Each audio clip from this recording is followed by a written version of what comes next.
Armchair. There's something kind of about a kid that's never played baseball. We have been hoodwinked, bamboozled, and flat out deceived. Why did you get so drunk? You got drunk.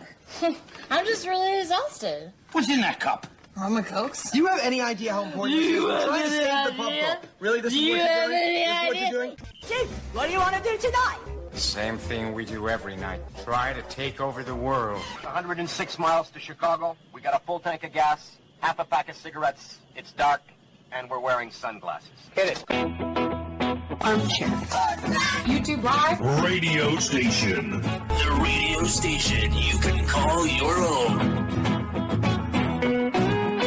Do you know what listeners like about our station? I like everything. It's always on my radio.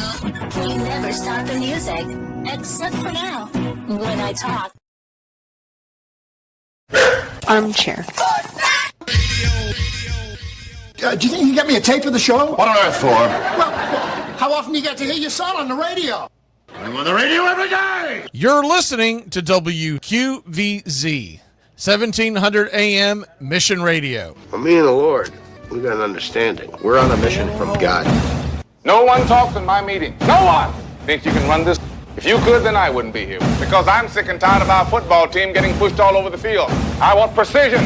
This is an institution of learning, ladies and gentlemen. You've tried it your way for years. They've given me less than 1 year to turn this place around. Forget about the way it used to be. This is not a damn democracy. We are in a state of emergency, and my word is law. 10 years ago, a crack commando unit was sent to prison by a military court for a crime they didn't commit. These men promptly escaped from maximum security stockade. Today, still wanted by the government, they survive as soldiers of fortune. If you have a problem, if no one else can help, and if you can find them, maybe you can hire... Armchair.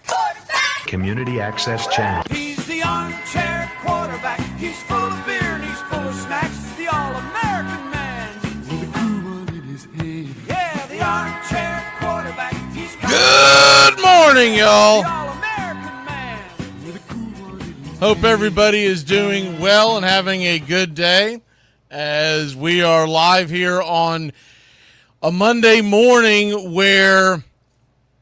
Not exactly why I can't get this one thing to play, but I'm not going to worry about it. I'm assuming everybody can hear me as we try to do a mic check, and I don't know what the hell's playing over here. So hopefully we got everything good to go. As we have a... Good to know there, John. I don't know what the hell's going on. I got to throw that one thing away. But anyways, we'll throw this thing away right now.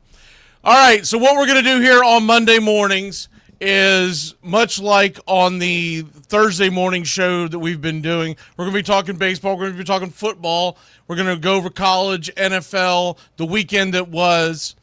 And we're going to do this. I'm going to do this solo style. It won't be a full hour, but we're going to try to get it all in and take any comments and questions and everything. I can see all the comments up on the screen, so we can go from there on that. But the main thing to talk about going into this first segment, we're going to talk about Major League Baseball. We're going to talk about the playoffs, and then we're going into the college football. We're going to give you our college football rankings, our NFL power rankings, and looking at the week ahead, and also looking at what lines you may want to jump on early. So real quick, we're just going to go over to the Major League Baseball, really just talking about the actual series that are going to go down.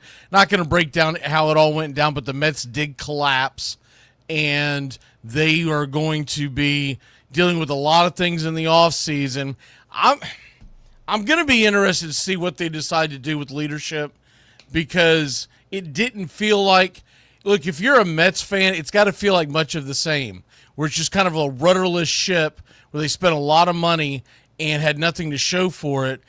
And remember, they brought the leadership group over from the Milwaukee Brewers, and they thought that was going to change some things. Well, it hasn't. It hasn't, because they go out and they spent all this money on what was a pretty decent free agents spending on the pitching side. We all know that they went all in on Juan Soto. Juan Soto had a fine year. It wasn't anything right home about it. It wasn't what you expect to pay someone who you're paying over $70 million a year to come home with when he was 7.65. I think was the final number on the total deal. But they got ran down much like they did in 2022. This time, they didn't blow the division lead. They blew the last wild card lead.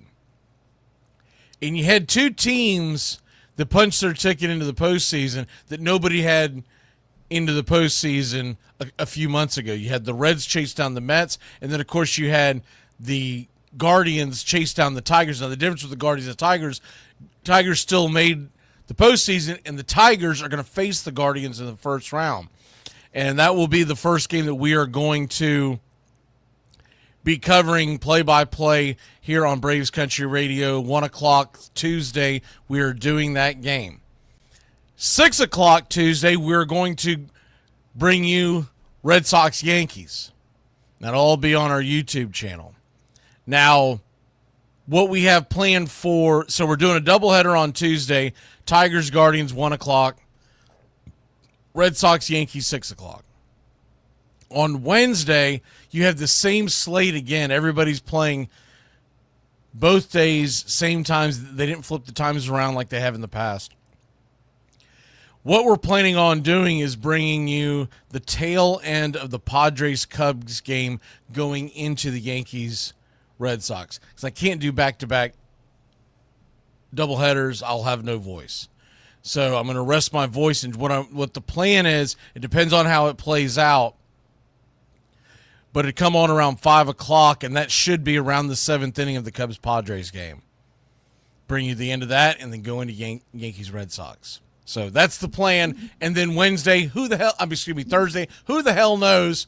Only thing I do know is that we're going to be doing a game if necessary. There has been times where there is not a third game. I'm hoping that there's a couple of games, and if there are, we're going to bring them to you. But you just never know how it's going to play out. Everybody is starting on Tuesday. They're going Tuesday, Wednesday, Thursday. If there's no bad weather, Friday's an off day, and then they go into the weekend.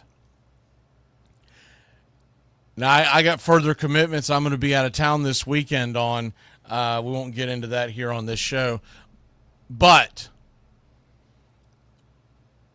when Monday hits, we're going to be going right back into it, the play-by-play. We'll bring it to you all. And I believe next week, unless something goofy happens, like we have series and, all of them and very, very, very quickly, I believe the plan is to have games all Monday through Friday. But we'll just see how it plays out because it really depends on when you go at that point, it's a best of 5, and it depends on how many sweeps you have, et cetera, et cetera. But that's what we're going into. I'm going to give you my predictions real quick in the series, though I'm calling them. I'm not one of those guys who go, I'm not going to give you my prediction because I'm calling the game. Who the hell am I not to give you the prediction? Red Sox, Yankees. This Yankees team's hitting on all cylinders. I feel like the Yankees are going to win that series. But when you've got guys like Garrett Crochet on your staff, they can swing the pendulum in one game, and then you never know. Right now they're showing it's going to be Max Fried versus Garrett Crochet in Game 1. What a phenomenal Game 1 matchup that will be. Detroit, Cleveland. I'm taking Cleveland because Detroit has been free-falling, and Cleveland's the home team. And that's not necessarily why I'm going to go with Cleveland, but that is a factor. They are going to be hosting a team in their own division that has been collapsing, and you just got to wonder at some point, are they cooked?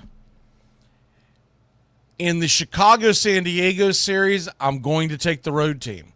I think the Padres are a better team top to bottom. I just do. I know that they're going to be on the road, but the Cubs pitching, and now with the injury to Horton, that really gives them really big blow. With the Cubs pitching, they are going to have to have very good starting pitching because the Padres are going to keep coming and keep coming and keep coming, and I believe their bullpen's much deeper than the Chicago Cubs. And then Reds, Dodgers. I know a lot of people would love to see the Dodgers get upset. I just don't know how they're going to do it. How are the Reds going to score enough runs to beat the Dodgers? They've got good starting pitching. They've got a decent back of the bullpen. And Tito's Tito, and he's one of my favorites, and I'll be rooting him on. But I don't see how they're going to come through in Los Angeles. Now, he made the statement yesterday in the clubhouse after they punched their ticket, something to the effect, it made me think of our eighth inning sound bite that we play during every game where, what is it? If you're going to have to stop me, you're going to have to kill me. He said something to the effect of they can't kill us kind of thing. But he's saying that as they're heading to Los Angeles to take on the Dodgers, who are fully rested, ready to roll, and they're going to be hosting the game. It's going to be imperative that they win Game 1. If they don't win Game 1, I don't know how the Reds could possibly pull off that series. Because back-to-back games against that starting pitching, and the Reds' offense has been anemic at best. I think they did a great job to punch their ticket into the postseason, much like the Braves last year. I thought the Braves did a really good job last year of getting into the playoffs, considering what they had against them as far as all the injuries that they had in the everyday lineup. That's not really the case with the Reds. I just think the Reds are a little ahead of where you would expect them to be. The starting pitching was phenomenal, and they were able to find a way to get into October. And how about the NL Central getting 3 teams in the NL East? In the NL East. It is the NL East. The NL East only getting the 1 team, the Philadelphia Phillies. You think about all the money that the Phillies spent, all the money that the Mets spent. And the Braves they were locked into some things and they couldn't do a lot of stuff in the offseason. But in general, their overall payroll is competitive, very competitive. And we get the 1 team. Now, the Braves, we can point to all the starting pitching, whatever. It had to do with the fact that they got absolutely nothing out of their offense. There was no oomph coming out of that clubhouse the first 3-4 months. Now they finally woke up about a month or so ago and been playing pretty good baseball overall, though they dropped the last series to the Pirates. And now they all want to tell us how great they've been doing. How, man, we're going to run it back. Oh, baby. And I saw a thing by Mark Bowman yesterday, and he was hinting that he thought that Brian Snitker is going to plan on coming back because it's unfinished business. What unfinished business? You had the best roster in Major League Baseball in 2022 and in 2023. You had 2 playoff wins. Not 2 series wins, 2 wins in the MLB postseason. And then in 2024, nothing. 2025, even worse than nothing. He didn't even make the playoffs, postseason.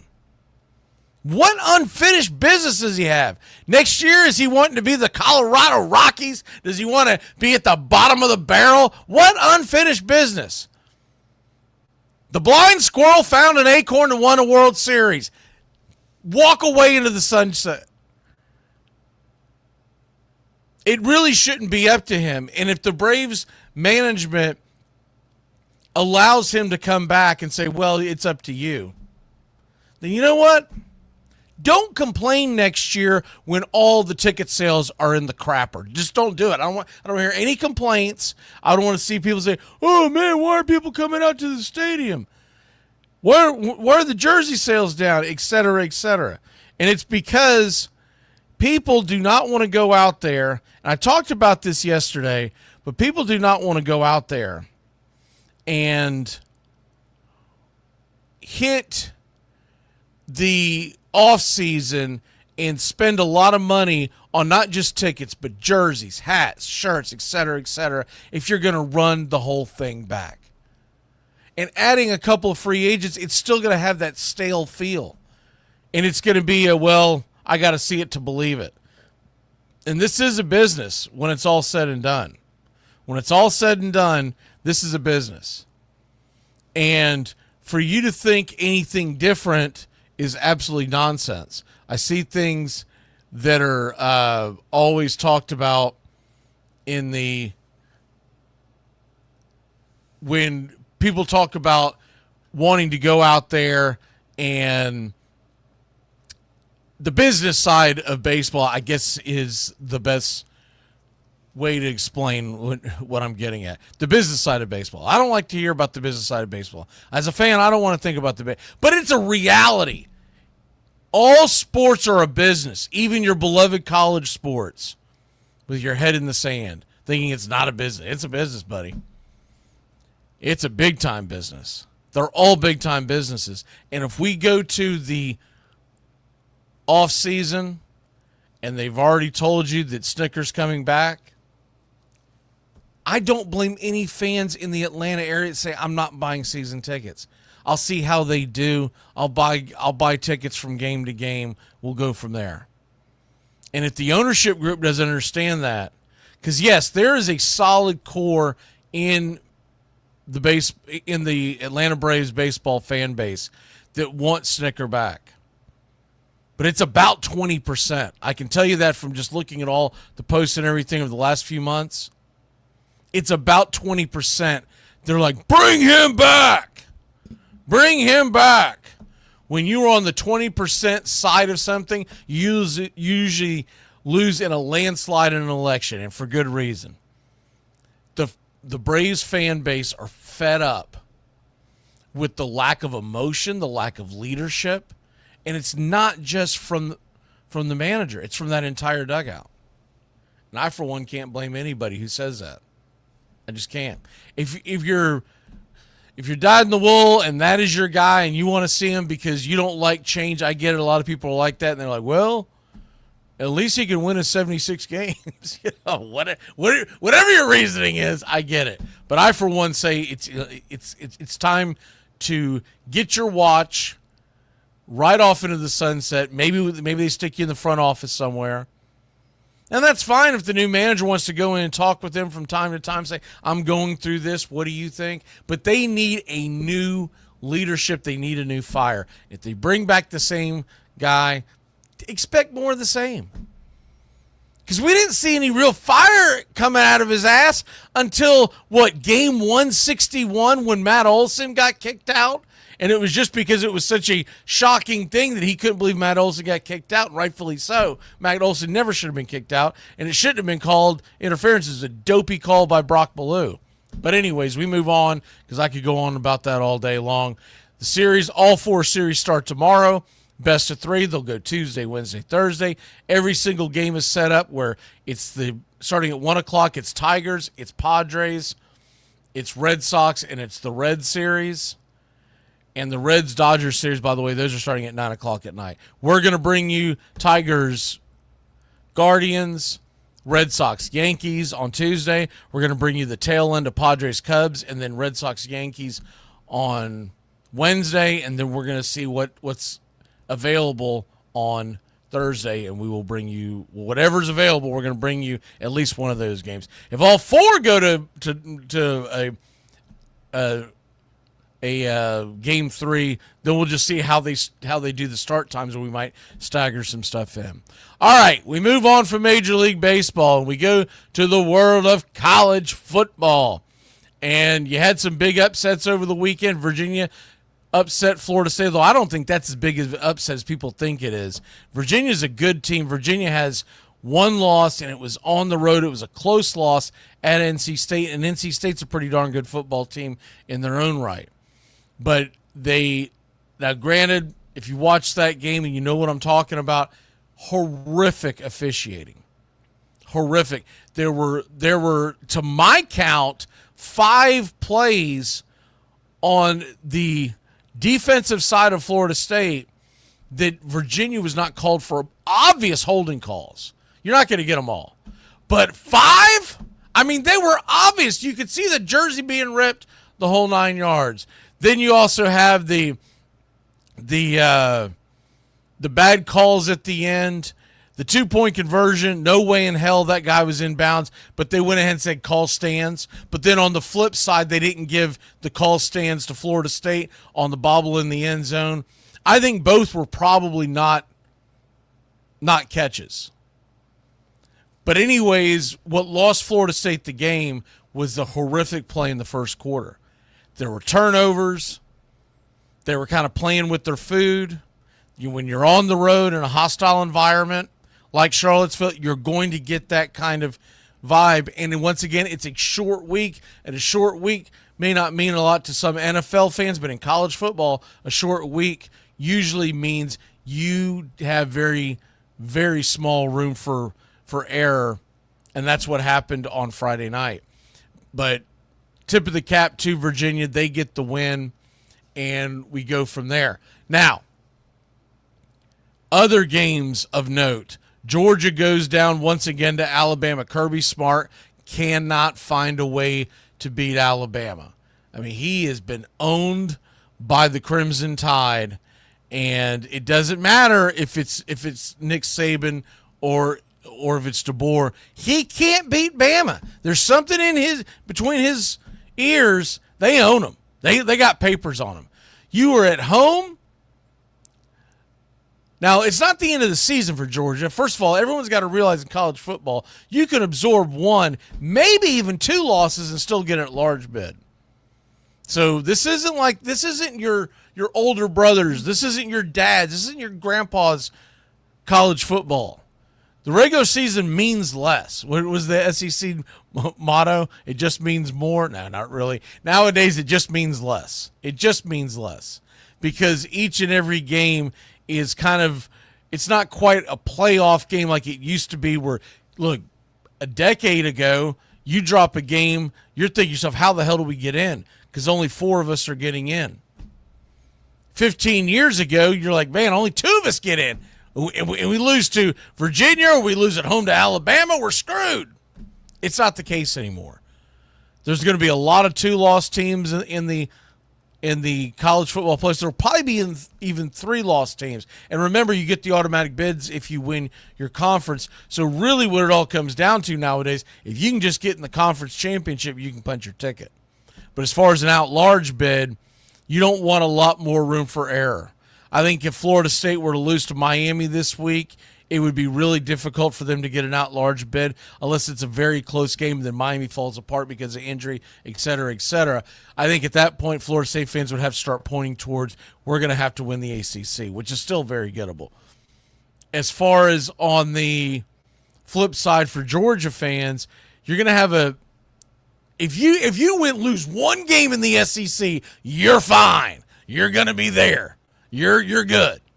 If you lose 2 games, you're still probably going to be there. Remember, Disney runs this thing, and they want the SEC in. They've become the participation trophy conference. Used to, I remember 20, 30 years ago, they felt like they got no respect. Now they get probably a little bit too much respect. So they become a participation trophy conference because everybody in the SEC believes they belong in the playoffs just because they're in the SEC. They don't care about their record. They always go, yeah, but we're in the SEC. And so they've become the participation trophy conference. The other conferences, the Big Ten, the ACC, the Big 12, they all tend to have to put their resume out there and get the wins. By the way, wore this hat today, Jumbo Shrimp. Did y'all see that? Jacksonville Jumbo Shrimp won the AAA World Series championship. I think they actually called it the National Championship. I don't think they did a full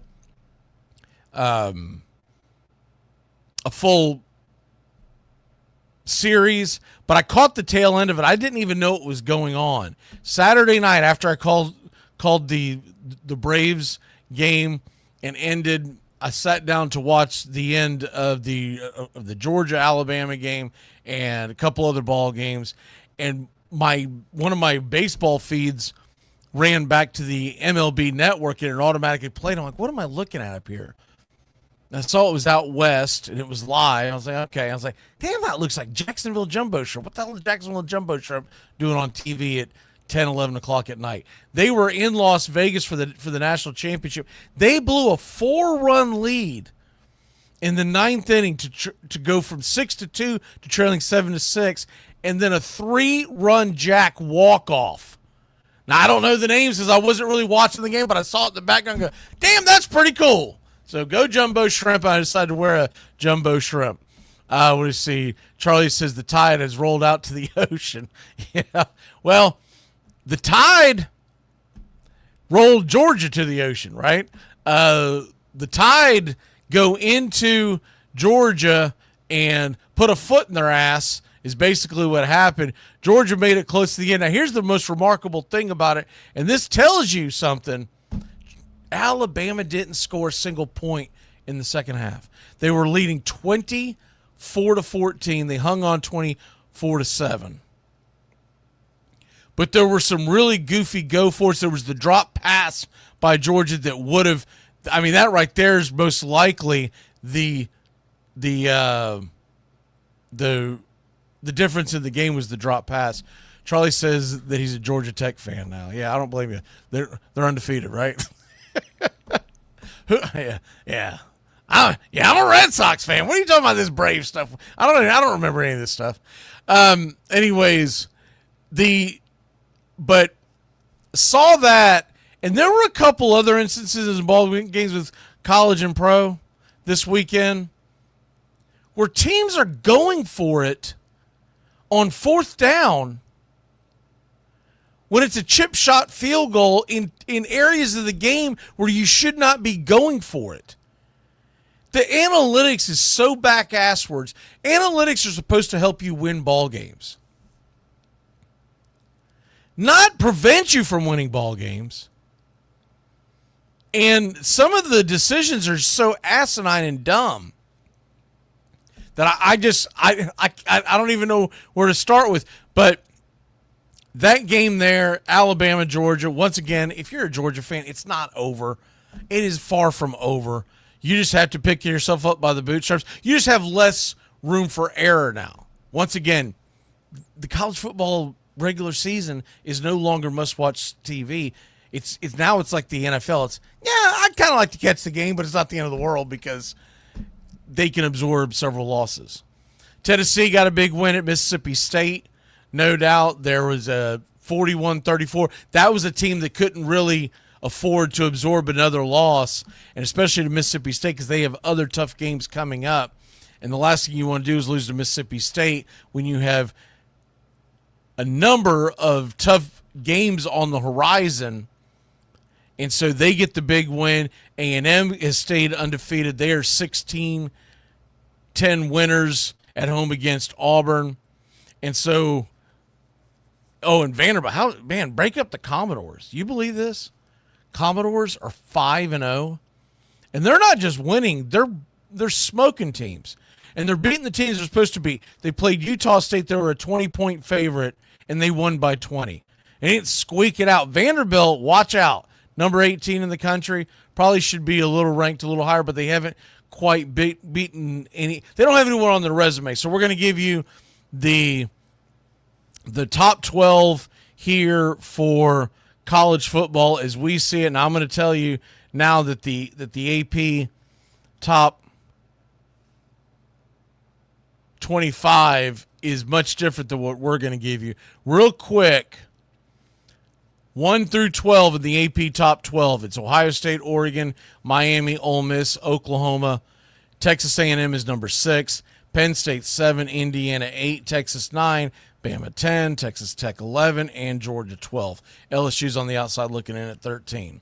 Now, why are we doing the Cool 12? The Cool 12 is because Michael Cool, longtime Armchair Quarterback Show, friend of the show, he passed away a couple of years ago, and his biggest thing was he didn't think that a college football ranking system should hit until about the beginning of October. So we're doing our first one today, and that's why we call it the Cool 12.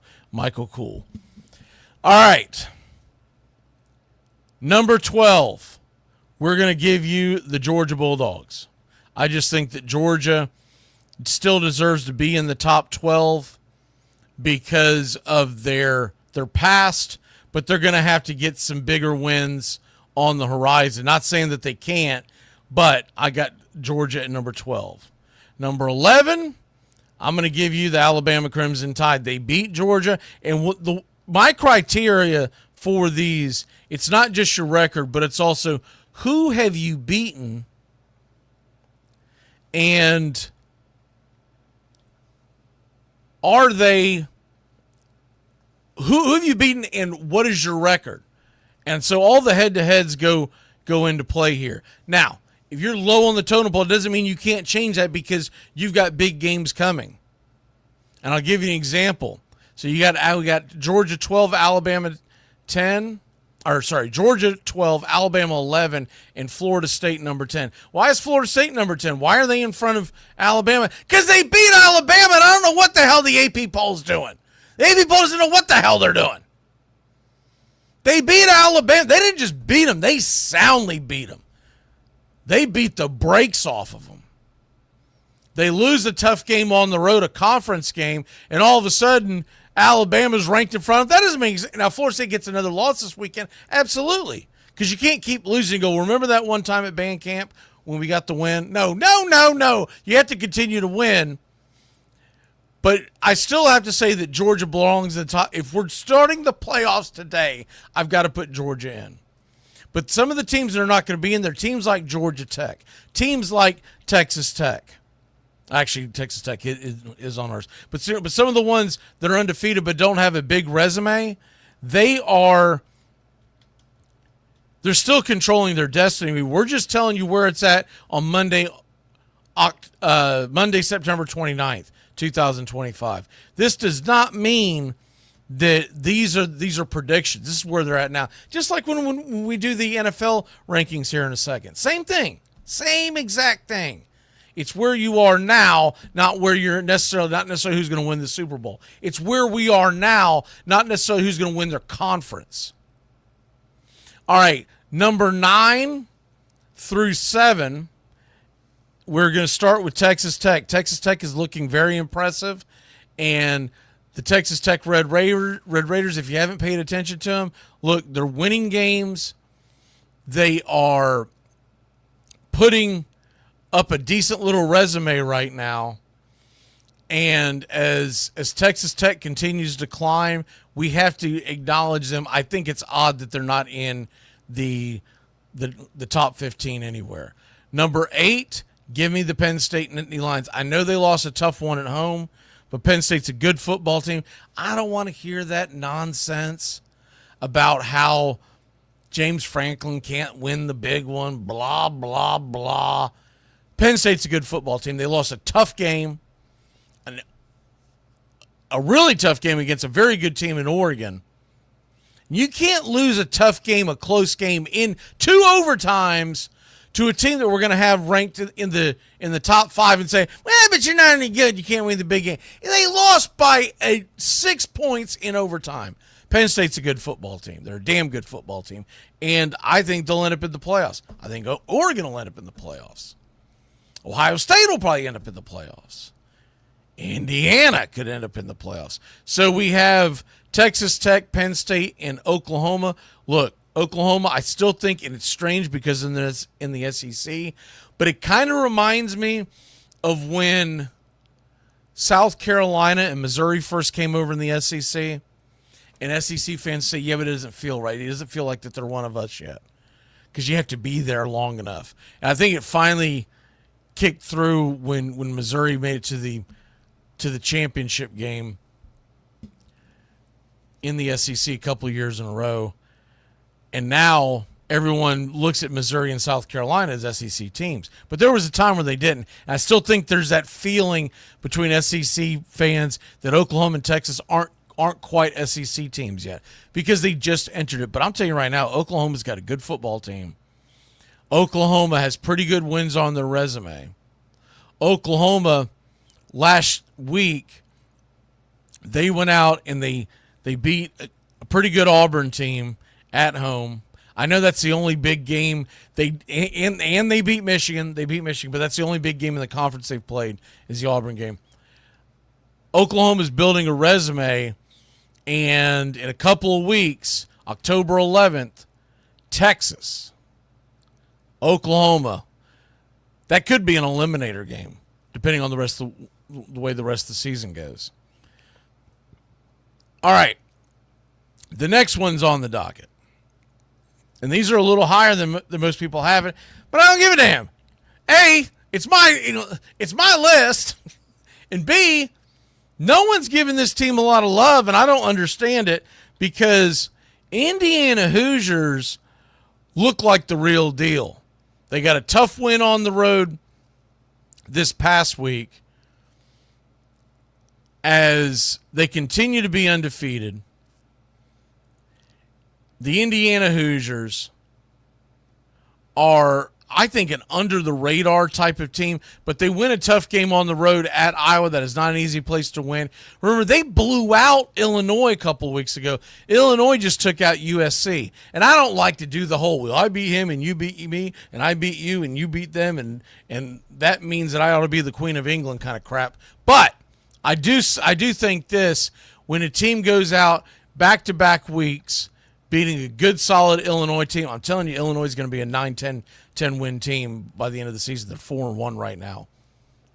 And they back that up where there's bound to be a letdown, and they found a way to win the Indiana game. By the way, you talk about a bad beat. How about Indiana running out the ball in the back of the end zone to kill time and winning on a safety? So the score was 20-13. A lot of books had that line at kickoff at 7.5. They ran, or 7 to 7.5, which means someone probably either paid it down or they put her as a part of a teaser, or what some people like to call a mini teaser where you're buying 3. Anyways, as opposed to winning by 7, they win by 5. Now on the original line, it didn't have any bearing on it. And it didn't have any bearing on the over-under. But it was funny to hear some people say that they had taken it. By the end of the day, they had gotten it down to Indiana -7, and then they run out the back of the end zone as time expires. All right. So we got Indiana as our number 6 team. Our number 5 team, the Ole Miss Rebels. We talked about this on Thursday's show. I told the guys they were all about some LSU. I told them Ole Miss was going to find a way to win that game, and they did. And how about the celebration on the sidelines from Lane Kiffin? You know he wanted to beat his daughter's boyfriend, who's a linebacker for LSU. LSU, honestly, the game shouldn't have been that close. Ole Miss dominated that game. They kind of played with their food at the end and let LSU get back into it. But Ole Miss dominated that game. And Ole Miss gets a big win. They're undefeated. They're ranked 13th in the 18th in the AP poll. I think that's incredibly low. The number 4 team in the country. Give me the Texas A&M Aggies. And the Aggies, or actually Ole Miss has jumped up. I was looking at last week's score when I said that. Give me the Texas A&M Aggies. I think Texas A&M is a very good team. Remember, they go out and they beat Notre Dame on the road. Then they come home and they take care of a pesky Auburn team. That Auburn team is going to beat some teams and ruin some seasons this year, I'm telling you. Hugh Freeze, the Auburn fans are going to overreact. He's got a good team. He's got a good team. They need to just pump the brakes, freaking out because he loses. He lost back-to-back games, but they were at Oklahoma and at Texas A&M. Those are 2 very, very difficult environments to win on the road, and they put them back-to-back on that. And so the number 4 team in the country, we went Indiana, we went Ole Miss, and we went Texas A&M. Texas A&M, number 4. And Texas A&M has been sneaky. I did not think they were going to win in Notre Dame. By the way, how about Notre Dame handing it to Arkansas? Man, that was some redheaded stepchild type of whooping. I mean, what was that? Arkansas. SEC. I guess it just means less. But, man, they got smoked. I watched quite a bit of that game while we were getting ready for the broadcast. That game was never competitive. And they were at home. And we were being told, I never bought into it, but we were being told at the beginning of the season that Arkansas could be a sneaky team to look for. Yeah, sneaky blow your budget if you bet on the man. They are not good. All right, number 3 team in the land. This will probably ruffle some feathers. I don't care. It's been a while since we've seen them play anybody. And they did struggle a little bit. And I've just been more impressed with the other 2 teams. Give me the Ohio State Buckeyes, the number 3 team in the land. I still think they're a very good team. I think there's a very good chance that we see them at the end of the season in the final thing. But right now, I can't put them at number 1. I know the AP has them at number 1 defending national. You're not a defending national champion when it's college sports because there's always a big turnover. Now, I do always believe you got to respect the coaches, and that's why there's no way I would take Ohio State out of the top 5 while they're undefeated because it's still Jason Day's team. But even with that being said, I have to put them in the top 5, but I don't have to put them number 1 because I don't believe they're the number 1 team in the country. And number 2, Oregon Ducks. Huge win on the road. Huge win on the road. But that means our number 1 team is the Miami Hurricanes. I think the Miami Hurricanes have the best resume. And you know that eats me to say that. Now, look, we're all going to find out what's what and what's when this Saturday night in Tallahassee. Miami is going to go to Florida State. They are a 4 to 4.5 point favorite, depending where you get it. If you believe in the betting lines, it's probably a pretty good get to take Florida State in the points. Before Florida State lost to a shortened week road game against Virginia, that was a pick 'em in most books. Now you're getting a full. I saw a couple of books where it was 4.5. One of them had it at 5 of Miami, which means some big money's coming in on the Hurricanes. I think that game's going to be a white knuckler, and it's going to come down. It's not going to come down to who gets the ball last type of thing because they both have good defenses, but it's going to come down to who executes the best in the fourth quarter. I do believe that. And if you're going to give me some points in the pocket, I'm telling you that is a number you need to start paying attention to. Another number you need to pay attention to early on in the week. Now, we'll give you our picks on Thursdays, but I'm going to give you the looky-loos. You go, hey, look at there. The looky-loos, as I like to call them. Kentucky always plays Georgia tough. Always. And you're never impressed by Kentucky. Never.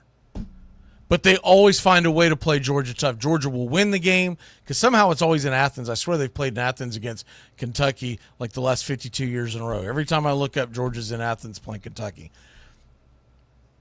But Kentucky's getting 20.5 points. And they're going to try to play the game close to the vest. A low-scoring ball game, etc., etc. You're get out of your mind if you take Georgia, even though they're coming off the loss. Because that took a lot out of Georgia to play that Alabama game. I still think Georgia wins by a touchdown or so, but you're gonna give me 20.5.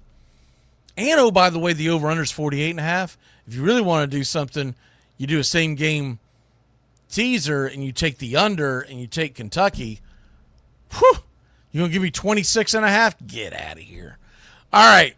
Couple other games, looky-loos, and then we'll jump into the National Football League. You got some interesting games coming on. And really, when I do these looky-loos, I typically just take the top 25, the low-hanging fruit. There are other games that I'll talk about on Thursday and whatnot, but this is just trying to kind of whet your taste buds. One of the ones that's interesting to me, so Texas is at Florida at 3:30, and Florida's 1-3, and we get that. Right now, you can get Florida +7, +6.5, depending on the books. I think the Gators are going to make Texas squirm. I just do. I know everyone's like, oh, man, Lagaway's terrible. Dude, Archie Manning's not much better. He's over there flexing on Sam Houston State like he's a senior jamming a freshman into the locker on the first day of school. The hell was that about? So I'm hoping it goes a little more towards the Texas end and you can get over a touchdown. But, man, I'm really liking that Florida. I don't know if it'll be an upset if they'll actually get the W, but I don't think Texas is going to go in there and just roll them. Not in the swamp. I don't see it. The other interesting one is Vanderbilt's going to be going into Alabama. Remember, they beat them last year. But Alabama is going to be smelling themselves a little bit because they just beat Georgia. Vanderbilt is getting 10 points. Stop it. Just stop it. What the hell? Vanderbilt is a 10-point underdog to Bama? The doors are going to come in and make the Crimson Tide sweat. The other one you need to pay attention to, Notre Dame's a 17 to 18-point underdog, or favorite, home against Boise State. Notre Dame is going to be trying to run the score up the rest of the year because they don't have but about 2 more games that are noteworthy. Notre Dame's going to blow the absolute doors off of Boise State. And talk about a letdown moment, Virginia's at Louisville. Louisville's undefeated. They're a 6-point favorite. Virginia, talking about a team that's going to be smelling themselves. They're probably still drunk from Friday night. Keep an eye on that. All right, let's move into the National Football League. I guess I should have done this with the college when we transitioned, but that's all right.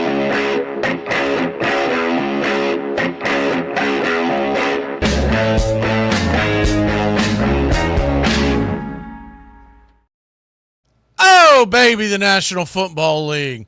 And what we're going to give to you every week, we're going to give you a top 5 in the AFC, top 5 in the NFC, and then a top 5 in the National Football League. And these are very fluid, obvious. And obviously we're never going to be taking the Monday night games into play. And luckily this week, what do you have? You have 2 games with the combined 0-6 record at the 7-15 start, Jets and Dolphins. And a 3-3 combined with the Bengals and Broncos. So 3-9 between these 4 teams. I don't think they were ever really a threat to be in the top. Look, the Bengals are 2-1, but man, they got the brakes beat off them without having Joe Burrow. So we're going to see how that plays out. But who cares about that, because those games are not really relevant. What do I like in tonight's game? If I was going to do anything, I'd probably tease the 2 totals to the over. You get them both down to 38.5. Jets-Dolphins, though it's a game that nobody cares, I think it's going to be fairly entertaining. I think you're going to see some points on the board. And same thing with Bengals-Broncos. I expect the Broncos to win that game, but I think after a week of figuring out what worked and what didn't work, there's always an overreaction in the National Football League market when a team gets blown out. Bengals probably shouldn't be getting 7.5 points. But their defense is horrific, and that's why I like the over in both those games, but I would probably tease them, and then you're good to go. All right, National Football League. That's where we're at on this. We'll do the NFC first, and I'm going to do this with San Francisco and Seattle as my 2 bottom teams of the top 5 in the NFC. So I've got San Francisco ranked 5th, Seattle ranked 4th. I get it. Same record. San Francisco beat Seattle in week 1, but you're asking me right now who would win on the field with health and everything else involved. Give me the Seattle Seahawks. They're looking pretty good, and I did not expect this of them. But they're getting good quarterback play. I did expect that out of Sam Darnold. He wasn't a fluke last year. And I do think the Vikings are starting to regret that. But letting him go. But Seattle won a tough game on the road on Thursday night. Division game. They're tied atop the conference. Or excuse me, not the conference. The division with San Francisco. And I just think that you have to look at the overall between these two. And look, week 1 of the NFL season, it's almost like a preseason type game. When you start getting to week 3 and 4, you start seeing what these teams are about. So give me San Francisco, even though they have the tiebreaker right now. My thing is, who is going to be the better team on a neutral field right now? So give me Seattle, give me San Francisco. Number 3 team. I think you have to put the Green Bay Packers up there still. I get it. They tied to the Cowboys. Dallas is always a difficult place to win. I still think when it's all said and done, you've got a good defense. Nothing based on what we saw last night. But the Cowboys are a pretty good offense. I mean, they didn't even have CeeDee Lamb, and you couldn't stop them last night. But I do believe that they're one of the better teams in the NFC. And when the dust settles, Green Bay, and look, that tie is not insignificant. At the end of the season, that could help them punch their ticket to the playoffs because they did not lose in Dallas. I don't think the Dallas Cowboys are going to have anything to say when it comes to the playoffs. But if you're jockeying for position, whether it's the division or a wild card or seeding, that tie could be very important. And Jordan Love needs to get his head out of his ass at the end of the game, because what in the hell was that? Holding on, looking around, 20 seconds left, looking around, calling the play. No sense of urgency. He is very fortunate that ball fell to the ground with 1 second left. They kicked the field goal in overtime. If you miss what I'm talking about, they go to overtime, and it was an absolute disaster.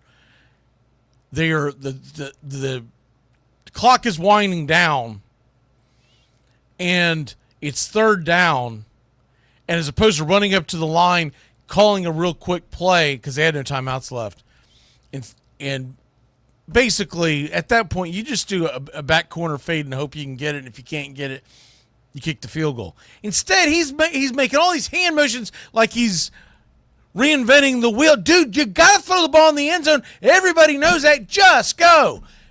Drops back to pass, and had that ball gotten tipped and fluttered to the ground, had that ball been banged around like it could have been because he threw into triple coverage, Green Bay loses that game. The Jordan Love's got to get his head out of his ass. You can tell LaFleur was on to him about it, but he's got to take the kid gloves off of Jordan Love because he made some bad decisions down the stretch. But they did get the tie, so put them number 3 and give me the Detroit Lions as number 2 in the NFC, which obviously means that the Philadelphia Eagles are number 1. I still think there's cracks in the Eagle armor, but they are the team to beat because they so soundly beat Kansas City in the Super Bowl. And I don't think that's nothing. So, AFC, top 5 as we start to try to wind this down real quick. I don't want to keep this past an hour for y'all. AFC looks like this. Now, this one, I did not have this on my bingo card to be saying that this is the number 5 team in the AFC after week number 4. But give me the Jacksonville Jaguars. Jacksonville Jaguars went into the Lions' Den. They beat San Francisco. They're tied in the division with the Indianapolis Colts. Their only loss was a road game with a healthy Joe Burrow that they lost at the very tail end. They haven't looked incredibly impressive, but 3-1 is 3-1, so give me the Jacksonville Jaguars. The number 4 team. This team's got a worse record, but, man, they looked a lot better yesterday, and they're starting to get some pieces back. And that's right, John Duval, or as their head coach said, Duval. Kansas City Chiefs. They looked a lot better yesterday. Got Xavier Worthy back. Remember, Rashee Rice is going to be coming back in a few weeks. They're still the team to beat in the AFC because to beat the man, or to be the man, you got to beat the man. In Kansas City, until they get knocked out of the playoffs or knocked out of the playoff race, they're still the best team in the AFC for the last several years. But I can't put them at the number one power ranking because it's stupid. They've lost 2 games. But you can see an avenue where 8 weeks, 8, 9, 10, etc., they'll start hitting on all cylinders. Looked much better. They pounded the Baltimore Ravens. They took the Ravens to Pound Town. Ravens are 1-3. What the hell? All right. Number 3 team. Speaking of that, give me the Pittsburgh Steelers. They're barely getting by. They're doing it. And do I think they beat Kansas City on neutral site? Probably not. But they are 3-1. They did go over the pond into Ireland. First game in Dublin. Congratulations. Get the win. Found a way to hold on. They were dominating the game. Then they played with their food, but they found a way to hold on. And then the number 2 team, I think, has got to be, because they beat the number 4 team. And look, I know they lost on the road yesterday, but they still look pretty good. And look, Jackson Dart is going to be fun to watch. And that was a hostile environment. They still almost found a way to win that game. And it still stands to this day. I've been saying this on this show for over a decade. When you've got a team from the West Coast playing on the East Coast on an early kickoff, give me the East Coast team all the time. And they got a new quarterback. And Scatterbo was looking good. It's going to be terrible if we think what's going to happen with the MRI supposed to come back today about Malik Neighbors. It looks bad, but I don't want to throw any bad mojo out there, but I hope the kid can come back and play this year. But regardless, Jackson Dart is going to be fun. And I was right again. 2 drafts ago, I told everybody that there was all this pizzazz and panache about, oh, you got to get Caleb Williams, I said, nope, Jaden Daniels the guy. This year, if you followed the draft coverage that I gave, I told you, Jackson Dart is the guy. Tennessee does not need to draft Cam Ward. They need to trade down and get Jackson Dart. Jackson Dart's going to be the best quarterback in this draft. I'm telling you. There's certain guys you can just see it on the screen. You have to watch the games. So the number 1 team in the NFL, and I know John's watching, so we will. Where's it at? Here we go.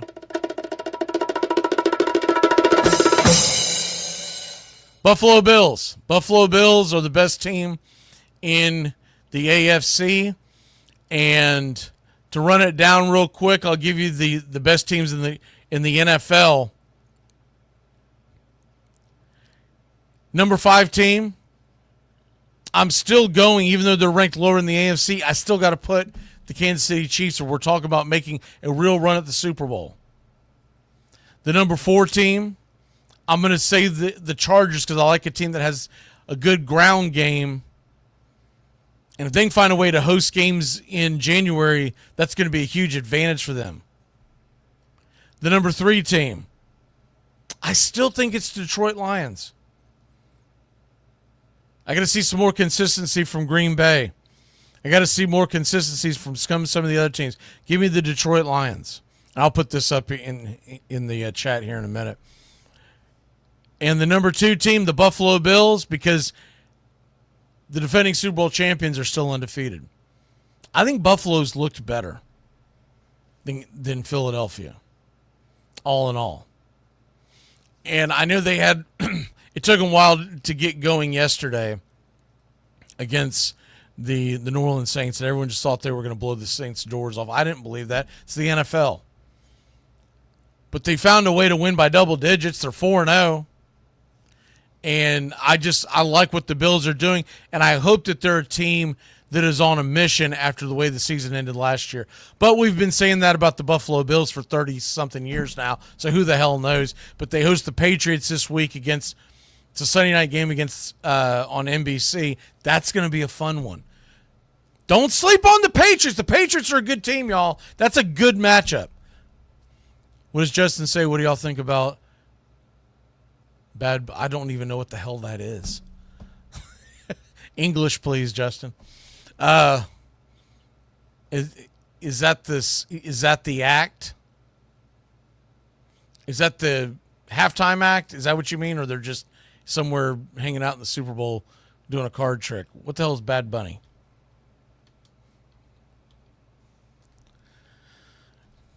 Justin, I swear to God. You got me Googling stuff that I don't know what the hell I'm Googling. Is he a singer? He's a singer. King of Latin trap. What is trap? Is that rap? All right. He just says yes. Great comment, Monty. That broadcast school is really paying off. What are you doing to me, Justin? All right. I'm assuming it's something like crap. Like it's a bunch of crap. Where is the Super Bowl this year? That might have something to do with it.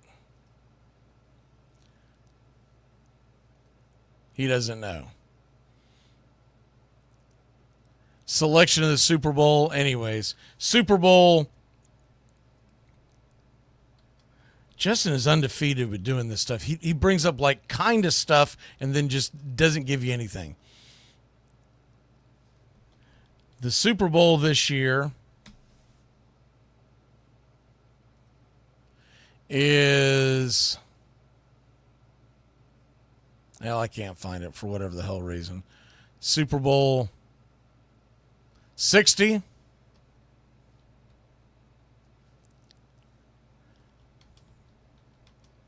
I mean, I don't know why. Why do you care? That's what I can't figure out. Super Bowl 60. That's why it's in California. It's in Santa Clara, California. That's why they. I don't think it matters. When's the last time you actually watched the Super Bowl halftime show? I've not watched the Super Bowl halftime show. The last one that I kind of watched was when all the fat older overage rappers got on stage and tried to squeeze into stuff that they could have worn 20 years ago but they can't wear anymore. That's the last one that I kind of watched. Super Bowl halftime show sucks. Super Bowl halftime show is the perfect time to hit the head, grab a smoke, and refresh your drink. If you're paying attention to who's in the Super Bowl halftime show, you're probably way too young for me to care about your opinion. That's how we'll walk it off. We'll see you on Thursday. Goodbye, sweetheart. Well, it's time to go. We're back tomorrow with another show. Well, unless we're fired, we'll talk to you then. Goodbye, sweetheart. Goodbye. Goodbye. Guys and gals, it's time to go. We'll see you on the next show. Same bat time, same bat channel. It's closing time, y'all. You don't have to go home, but you can't stay here. Have a great one. On your way out, please like and subscribe. And don't forget to tip your favorite bartender. We'll see you. I'm Mac Magee, signing off for Braves Country Radio.